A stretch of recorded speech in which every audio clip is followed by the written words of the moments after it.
Hey everybody, today we're talking about everything that you need to know about Ellicott City, Maryland. So let's talk about it.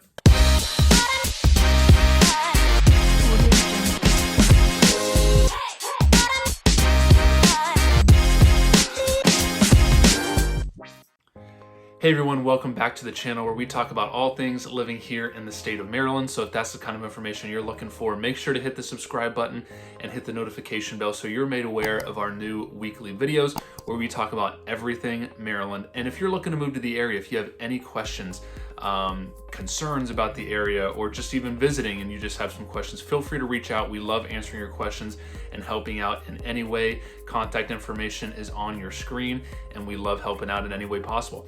So today we're talking about everything that you need to know about living in Ellicott City, Maryland, and let's jump right into it.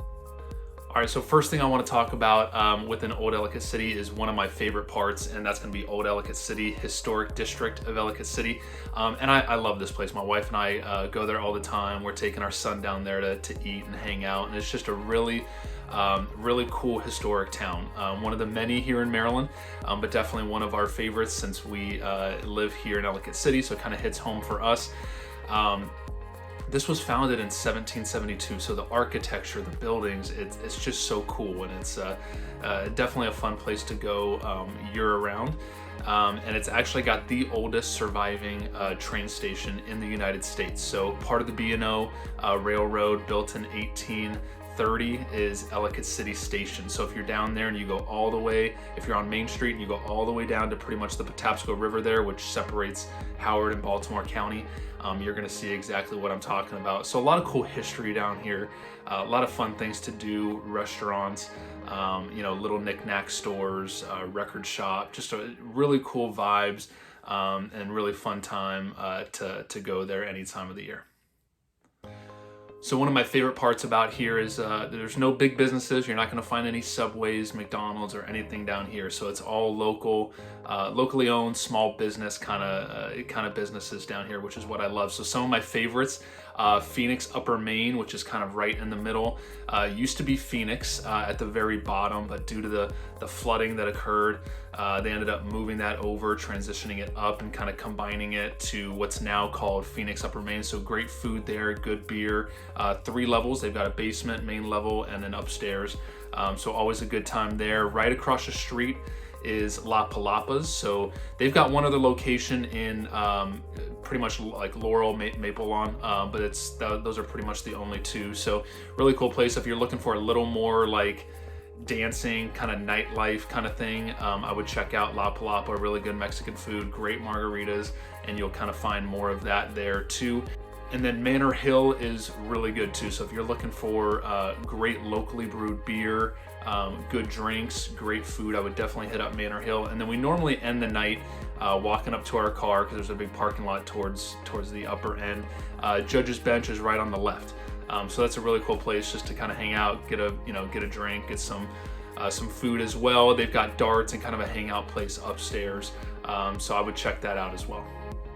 Old Ellicott City is also really fun to be at around the holidays. So I know around Christmas, they're always doing caroling, and the local shops usually have fresh baked cookies and things like that out there. So it's just a really cool place to do some shopping and hang out, especially around Christmas time too. So I would check that out. Another thing I love about this town is just how tough it is. So in the last 5 or 6 years, they've had 2 devastating floods. It's been national news, so you may have heard about it. And it's kind of sits in a valley, all the way down to the Patapsco River, and it just gets, during certain flash floods over the last few years, it just gets crushed and floods, and it's been pretty bad. So, but they've come back twice. They've come up with the local government. They've made some plans to hopefully get water to kind of flow easier at the bottom, which is why in the beginning I mentioned Phoenix was moved up to kind of the middle section of Main Street to allow for more area for that water to go. So hopefully in the future we won't see that anymore, God willing. But they have made it through 2 of those, and then the pandemic hit, in 2020, and they're back from that. I mean, I know we're down there, probably 2-3 times a month to kind of hang out and get food and stuff, and it's back. People are out and about, and and it's just really good to see them back on their feet. So my wife and I were actually down in Old Ellicott City. It must have been beginning of 2020, probably just before the pandemic started. But we were down there one, random night. I think it was a Friday or Saturday, and it was hopping more than we've ever seen before. And we're kind of walking down past La Palapa, heading towards Manor Hill, and there's a parking lot back there, back behind La Palapa, and there were a couple huge trucks, lots of film equipment, and people walking around, and we were wondering what the heck was going on. Something was definitely happening. And then a few months later, we found out that Gordon Ramsay was actually in town. So in May of 2020, they released one of his episodes, 24 Hours to Hell and Back, Save Our Town, Ellicott City. So and it ended up being, they were doing their filming thing that night that we were down there. So it's kind of cool. And then we ended up watching the episode. So if you're interested, I would definitely check that out. He comes to Ellicott City. He, brings his people, his crews, and they end up picking a few different restaurants and businesses down there, Phoenix Upper Main being one of them, kind of the main one that they did, and renovating them, bringing them back, kind of giving them a new look, new menu, and kind of helping, bring the town back. So I would definitely check that out. It's really cool, local here to Ellicott City. So as I mentioned, Old Ellicott City has definitely it's a flood zone, and it's had issues in the past with flooding. But I do talk to a lot of people all the time. They think that they almost kind of cross off Ellicott City because they think that it floods everywhere, and that's just not the case. So that's just something I wanted to mention real quick. Most of Ellicott City is actually pretty flat. You get up on 40 and you head out towards western Ellicott City, western Howard County. Ellicott City is on both sides of 40, and almost all of that's pretty flat. There are some other parts, but in and around the historic district, you're driving downhill and there are flood zones there, so I would be careful in those certain parts. But if you're looking in, most of Ellicott City, especially as you get into the central part and heading west, very little of it, if any, is in flood zones. So that's just something I want to let people know, because a lot of people will hear Ellicott City and they immediately think flooding and water and stuff like that. So that's just something to kind of be aware of as well. Ellicott City is a growing town, slowly, nothing crazy, exponential or anything like that, but it is, a growing town. We're probably at about 75,000 people now here in Ellicott City, so it's definitely going to have shopping, retail, everything you need right here in Ellicott City. So 40, also known as Baltimore National Pike, cuts right through all the way into Baltimore. And from 29, if you head east towards Baltimore, you're going to find more retail, more shopping. There's a Walmart on your left, and then Normandy Shopping Center is not too much further down on your left. And this is actually one of the oldest shopping centers in Howard County. During the pandemic, they've been renovating it, redoing it, and it's going to be nice. So there's a new gym there. I know there's a sushi place, and there's a UPS, Kelsey's, that have been there a while. Kelsey's is kind of a local bar grill. It's got good food, good drinks. So a lot of cool stuff right there in that shopping center too. So a lot of things nearby to check out if you're here in Ellicott City. Two other shopping centers that you'll want to be aware of is going to be Longgate Shopping Center and Gateway Outlook. So Longgate's got a Kohl's for all your Amazon shipping return needs. They've got an Outback, a Carrabba's, a Target, and a Barnes & Noble right there. So that's a really cool one right on 103 and 29.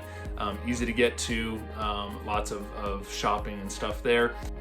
And then Gateway Outlook is in eastern Ellicott City, kind of on the border of Ellicott City, Elkridge, and Columbia. But they've got two big ones. They've got a Costco and a Trader Joe's. I know my wife's two of her favorite there, so those are important ones right here in Ellicott City as well. All right, next I want to mention and talk a little bit about Patapsco State Park. So this is another really cool thing that you have easy access to, and that's super close by right here in Ellicott City. Patapsco State Park is massive. It basically is the county separator from Howard County to Baltimore County. So massive state park. It's going to run all the way all through Ellicott City, and it's going to border from Carroll County and then on to Catonsville, which is the separator from Howard County, Ellicott City, and then Catonsville, which is the first town over into Baltimore County. So there's a couple main different access points in Ellicott City. So you've got Woodstock Road, which is more on the western side, Woodstock Road and 99, Old Frederick Road. So that'll take you right back to the Patapsco State Park. A really cool area back there where You can, you can fish, you can hike. There's a ton of different trails back there, so I would definitely check that out. I have seen some signs there is hunting allowed back there. Archery only though, so I wouldn't, worry too much about it. I've actually never even seen anyone back there, but you may run into that in the fall, so just kind of keep an eye out for that. But you can get lost back there. Huge amounts of space, woods, trails.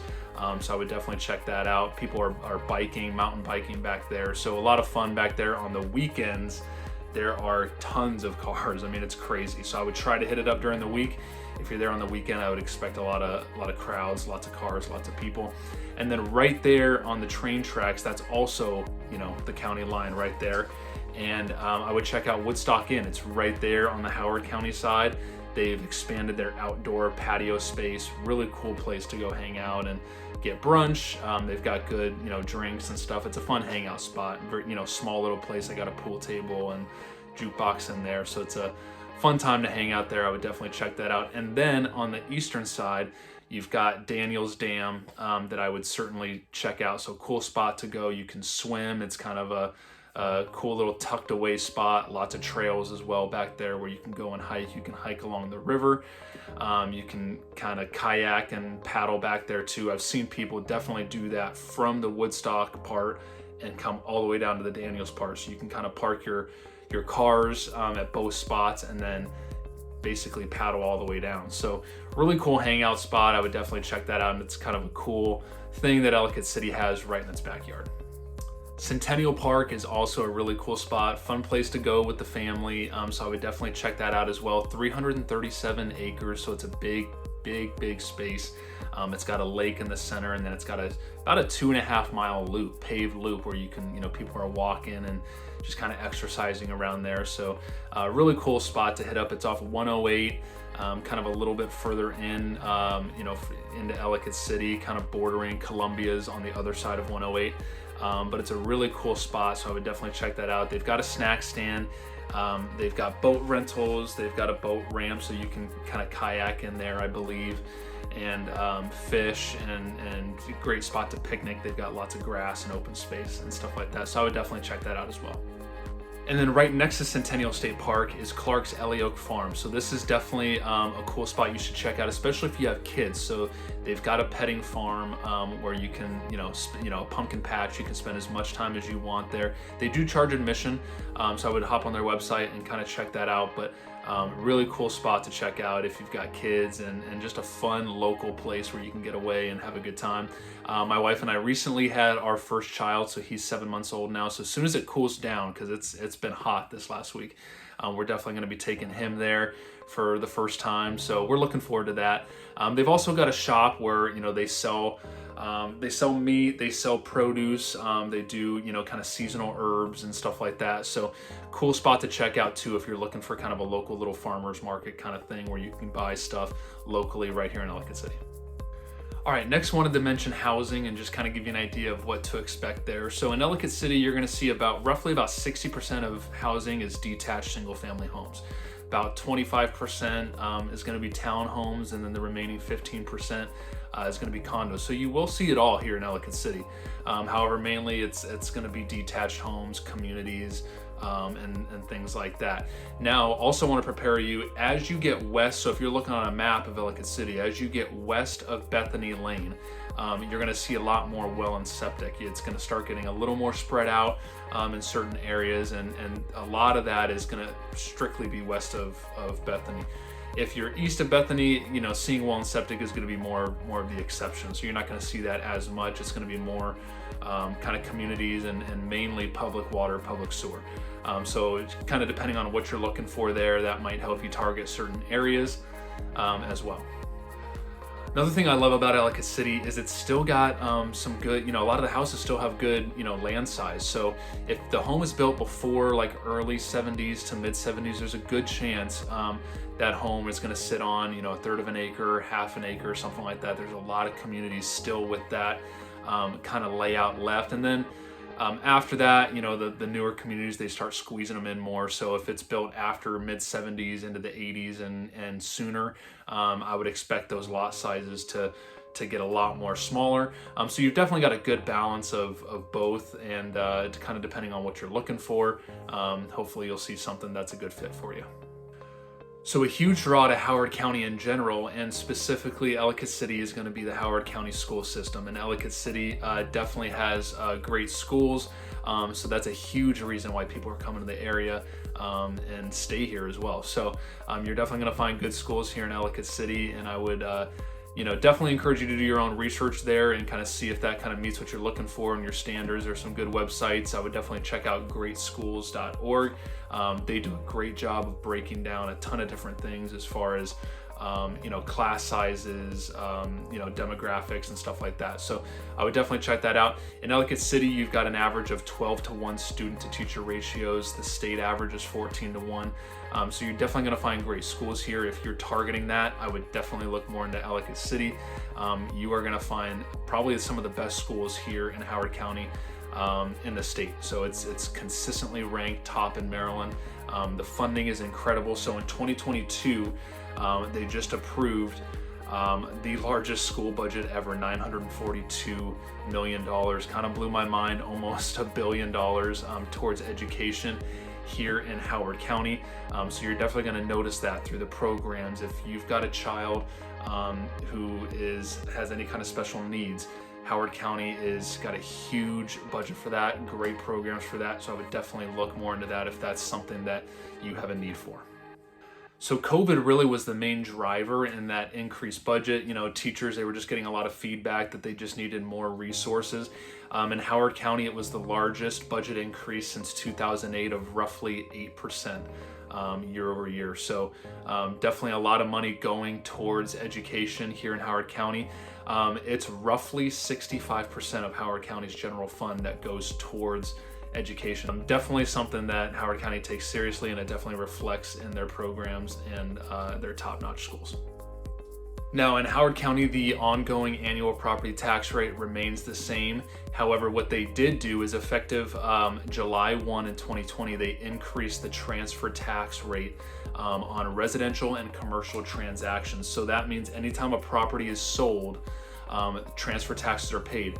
Before the increase, it was 1% per side, 2% total on a transaction. So on a $600,000 home, buyer and seller would each pay 1%. So $6,000 each, totaling $12,000, right? So now with the increase, it's 1.25% on each side, totaling 2.5%. So now with the increase, you've got 1.25% on that same $600,000 transaction, jumps up to $7,500 for the buyer and seller each, totaling $15,000. So that's a recent way that the county increased taxes, increasing revenue to pay for all these things. And last but not least, wanted to mention Turf Valley Resort. So this is really cool because it's right here in Ellicott City. So it's a really cool local place to get away to if you're looking for a night away where you don't have to travel and make a long drive or anything like that. So they've got two really nice golf courses. So if you're looking to get out to golf, I would definitely check that out. I think they're a little pricier. I haven't personally golfed there. I stick to some of the more affordable ones, but they're really nice. So I would check those out if you're looking to golf. It's a great venue for weddings. I know they do those all the time. So they've got a nice spa. We actually recently did a $500 spa gift card, and they gave us a night free at the resort. So we utilized that recently. So they've got kind of cool promotions and programs that they do throughout the year. So I would definitely check that out if you're looking for a local, quick getaway where you don't have to go too far. Alexandra's is their resort restaurant. The food is great. The cocktails were very good. The pricing was kind of in line with some of the normal restaurants here in Ellicott City. I will say though that the appetizers were very small. So my wife and I ordered the brisket nachos. We were really hungry, and it came out and it was like 3 nachos, and we were like, all right, this isn't gonna work. So can we get a couple order of fries? We need more food than this. So the appetizers were a little small. But the food was amazing, so just kind of be prepared for that. And then also Turf Valley Town Square is kind of on the opposite side of the resort, right off of Marriottsville Road, and they've got some great restaurants. So they have Mad Chef, Grill 620, And they've got a grocery store in there as well. And it's kind of newer, probably in the last, I'd say 5 years or so. So that's a cool place to check out as well. And it kind of borders Woodstock, but it is still Ellicott City. So if you're looking for a nicer night out there, I would check that out. They've got outside speakers, kind of a cool vibe, and it's very small, but it's also very new. So cool place to check out as well. All right, everyone, thanks so much for watching. I hope you learned something new about Ellicott City. If you have any questions, please feel free to reach out anytime, and we'll see you at the next video.